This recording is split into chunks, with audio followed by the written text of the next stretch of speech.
Did you start off kind of playing the guitar? Was that something you kind of you had your kind of start with the music? Yeah, it was guitar. I was probably about 9 or 10 years old when I started taking lessons, and I initially wanted to play the drums. I thought the drums were a way cooler instrument, but I didn't have a drum kit, and I didn't know anyone that could teach me how to play the drums at the time. But luckily, there was a guy who lived across the street from me that would play guitar, and he started teaching me how to play guitar. And when I was young, he had extra guitars, so he'd let me borrow his guitar so I could practice until I saved up enough money to buy my own guitar. Um, but I'm glad it kind of worked out that way because I just fell in love with that instrument, and I wouldn't have it any other way.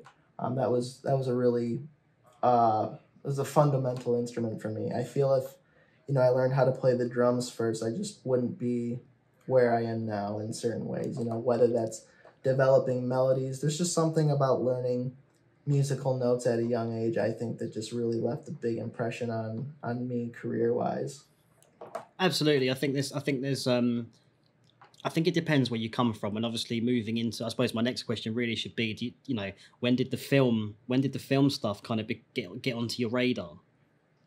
Um, Actually, I've so it's kind of an interesting backstory in a lot of ways. Throughout high school, I was really into metal music. Cool. But I like bands like. Are you familiar with the band called The Faceless? I'm not the faceless, no.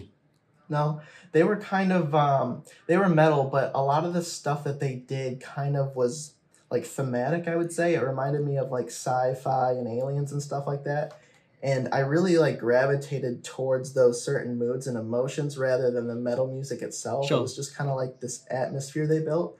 And I became really obsessed with that kind of I guess storytelling would be the best way to put it. It wasn't just heavy riffs and breakdowns. It just felt like there was more substance to that music. And so I kind of expanded on that, and that led me into like ambient music and things of that nature. And eventually along the way, I just had this burning desire to like write music that told a story. I wanted to write big music. I just wanted to take it to the next level, which naturally led me into film music. But are you familiar with Daniel James? I'm very much familiar with Daniel James. Yeah, absolutely. In fact, all those guys, they're actually on a. I think Dirk's got a live stream running now, on YouTube. Yeah. And I was kind of watching a little bit of that. Part of me was like, "Now, I bet Grant's thinking, Mike, I want to watch this thing, But I'm going to go back and check in with those guys, see what they're saying." But yeah, I know Daniel James, absolutely.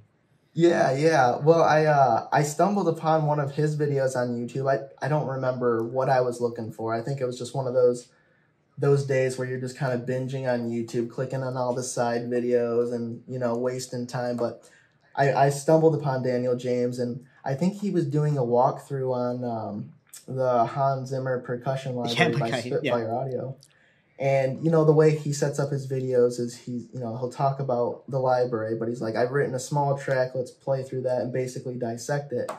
And he played that track, and dude, my jaw just dropped to the floor. I was like, oh my gosh, I cannot believe that you can make music that sounds so realistic from your computer. I'm so used to like using cheesy samples that come within your DAW. I didn't realize that there was like third party Yeah. sample developers, and that just like blew my mind and opened up my world. And I'm like, I've got to buy this stuff. Like, I need to make music like this. And the rest was history, man. Like, I just started writing songs like that, posting them on SoundCloud, and then one thing led to another. You'd find another composer that made similar music, and then you'd start talking, and that's where the networking began. And before you know it, I got into the trailer music industry by accident, really.